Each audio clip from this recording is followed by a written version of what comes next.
Hey, what's up? It's girl with the 411 Nella D here with a very special guest, the homie Nasty C. What's going on? How you doing? I'm good, man. How you feeling? I'm feeling pretty good. I really can't complain. I feel like you gotta be feeling good because you got a lot of great things going on right now. Yeah, yeah. I feel great, man. I feel amazing. Man, I want to say first, congratulations on the single Black and White with Ari Lennox. Over like 2.3 million views on YouTube, so many streams, TikToks. Yeah. It's literally out of this world. So congrats on the success of this record. How does that feel? It feels great, man. It feels amazing, It's definitely one of the things that I've been waiting for, to happen. Just getting the song with somebody who's really talented, really special, take off, and especially there in the States too. So feels good, man. Feels amazing. Yeah, for sure. And the fact that it's like the leading single after Coming to America sequel, it's just Yep. like so major. Did you know that you were making that song for the soundtrack, or how did that go? No. So basically what happened is when they approached us, I already had the song in the bag and we were like, okay, cool. I could either make a song from scratch or I can let you guys pick from what I already have in the can, right? And then we gave them a couple tracks and they just so happened to like that one. Even though it was set to release like a couple months later, they still liked it and picked it and, couldn't have worked out any better. Man, and with that, so and the fact that it's the leading, it's different when somebody say, okay, yeah, we're gonna add this to it, but for it to be the leading, would you like, okay, this it's up now, it's lit. Special. Yeah, special. Yeah, it's lit. For sure. And it's taking you places like me watching you perform on the Ellen show, I think was so dope. What was that experience like?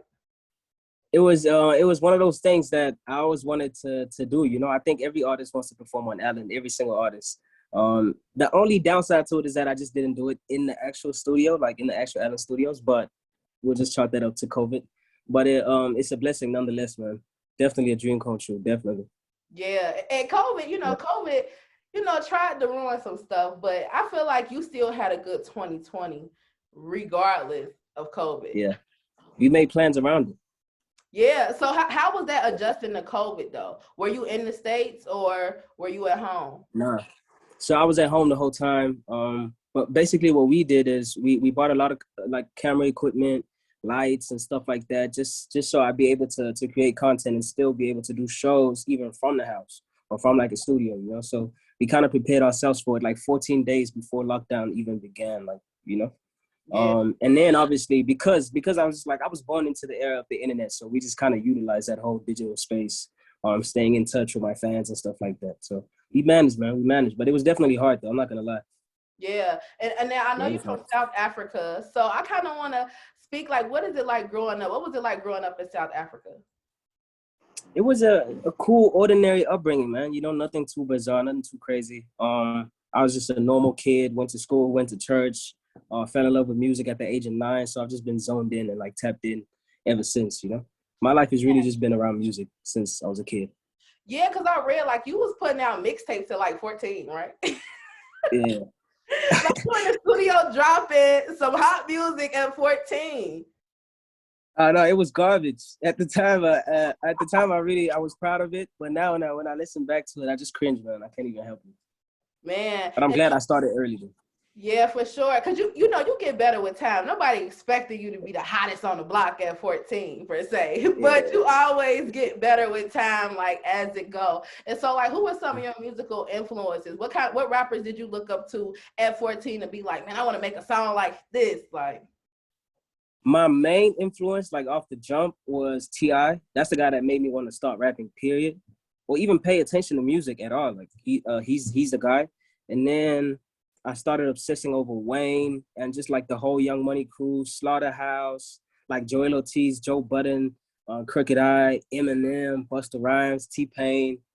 It's an man, endless list, to be honest with you, man. you naming some hitters right there. Like, and speaking, Yeah, so it's crazy that you say like T.I. was one of the artists that you really looked up to. You actually got to do a song with him as well. Y'all linked yeah. up for a protest song. So tell me, how was that working with one of your favorite rappers?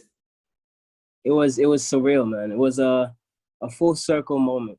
He was in South Africa and he reached out to me, and that was crazy for me. I had to step outside, catch my breath. I called everyone I know, just like, yo, do you know what just happened right now? But like, it was crazy, man. A dream come true. and we actually made All In before we made that song. That song was already done. Like I'd already made that song and it was done, and I had no plans to release it. Like it was just something for me to like listen to and like as like a form of therapy in a way, you know, because after I really zoned in and did my research about like police brutality in the States and racism and stuff like that, it really like struck a chord in my heart, you know, so I had to like make a song about it, but I had no plans to release it. And then 2020 comes and just like stuff hits the fan. And I was like, okay, if I'm going to release this, I might as well do it with someone who's responsible for me starting like music in the first place.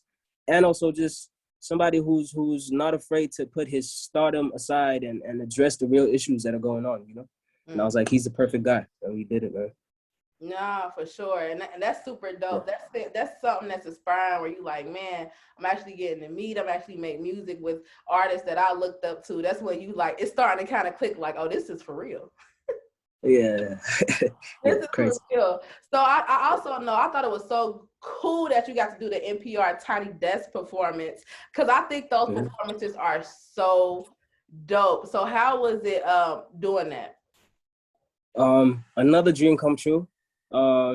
It's always nice when we get to do our songs and like with a different feel to it, like the live feel. It's always like, it just, I don't know, it takes the song to a whole nother universe, you know? Change the whole atmosphere of the song, man. So it was definitely nice to do, man. I like doing like stripped down versions of my songs. It was fire. Yeah, because it's like that live session, it make people really get to like connect with you, really feel it. You know what I mean? It's not just that instrumental in the background. Right. It's more, it make it feel more intimate with the audience. Exactly. Yeah.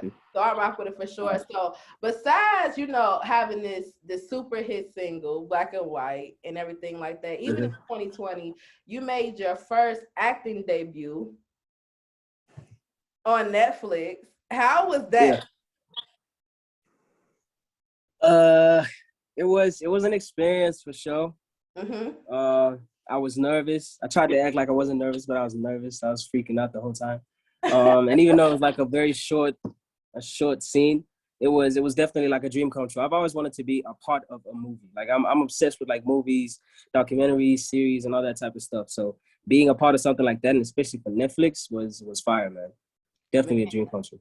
So do you think, like, I mean, because we know you make fire music, but is you trying to be like the next like biggest actor as well?